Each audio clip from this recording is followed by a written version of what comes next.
मित्रों नमस्कार। मैं ओपी शर्मा एस्ट्रोलॉजर। ज्योतिष ज्ञान की इस श्रृंखला में आज हम एक और नए विषय के साथ आपके समक्ष प्रस्तुत होता हूँ। आज हम लग्न दोष की बात करते हैं। लग्न दोष क्या होता है, किस तरह से हम देखते हैं।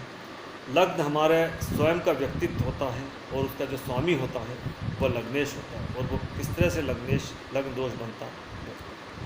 यदि लग्न दोष कुंडली में होता है तो यदि कुंडली में समस्त अच्छे योग बने हुए हों, महायोग, धन योग, गज केसरी योग, अन्य पंच महापुरुष योग बने हों, लेकिन उसका जो स्वयं है जातक उसका फायदा नहीं उठा पाता है, उपयोग नहीं कर पाता। किस तरह से बनते हैं आए दिन। यदि लगन का स्वामी 6, 8, 12 त्रिक भाव में बैठे हों तो लग्न दोष हो जाता है।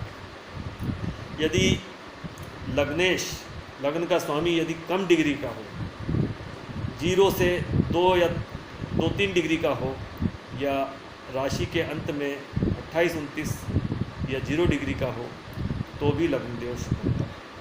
यदि लग्नेश सूर्य से अस्त हो तो लग्न दोष बनता है। यदि लग्नेश नीच राशि में बैठा हो तो भी लग्न दोष बनता है। यदि लग्नेश पाप कर्त्री में हो, लगन का स्वामी जहाँ बैठा है वहाँ उसके दूसरी एक और पाप ग्रह बैठे हों और उसके द्वादश में भी पाप ग्रह हों तो वो पाप कर्तृ योग बनता है। लग्नेश 6, 8, 12 में अगर 6, 8, 12 में यदि शनि हो तो लग्न दोष नहीं होता है, क्योंकि 6, 8, 12 में शनि जो है वो कारक हो जाते हैं। तो अब हम देखते हैं किस तरह से उसके हम उपाय करें ताकि इस दोष से हम मुक्ति पा सकें। 6, 8, 12 में हो, यदि हमारा लग्न का स्वामी 6, 8, 12 त्रिभाव में होता है तो कमज़ोर हो। अब उसको हम बल कैसे दें? या तो हम उस ग्रह की बीज मंत्रों का जप करें या उसका रत्न धारण करें। इसी प्रकार डिग्री कम हो तो भी हम बीज मंत्र उसका जप करें और रत्न का धारण रत्न। यदि लग्न का स्वामी अस्त हो सूर्य से तो भी हम बीज मंत्र का जप करें एवं रत्न उसका धारण करें। यदि लग्न का स्वामी नीच हो तब भी हम बल उसको ग्रह को बल देने के लिए लग्न के स्वामी लग्नेश को बल देने के लिए हमें उसके बीज मंत्र का जप करना होगा एवं रत्न धारण करना होगा। इसके अलावा यदि पापकर्त्री हो तब भी हमें बीज मंत्र का जप करना होगा एवं उसका रत्न धारण करके उसको बल प्रदान करना होगा।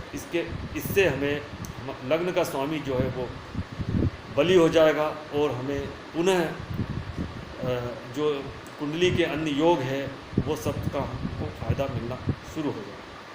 लेकिन यदि 6, 8, 12 में शनि हो तो शनि जो है वो वहाँ कारक हो जाता है और वो काफ़ी बली हो जाता है। यदि 6ठे भाव में होगा तो शत्रुहंता योग बना लेगा।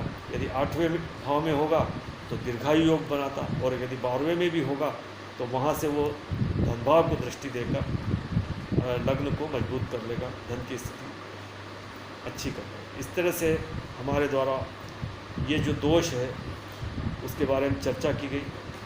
मित्रों, लग्न दोष यदि किसकी कुंडली में हो तो निश्चित रूप से लगन के स्वामी को बलि करना अत्यंत आवश्यक है, तभी हमारी कुंडली बली होगी। अन्यथा हमें जो कुंडली के जो बहुत अच्छे महायोग राजयोग होते हैं उसका हम फायदा नहीं उठा पाते हैं। इस तरह से ये जानकारी आपको मैंने शेयर की। उम्मीद करता हूँ आपको ये पसंद आई होगी। नमस्कार।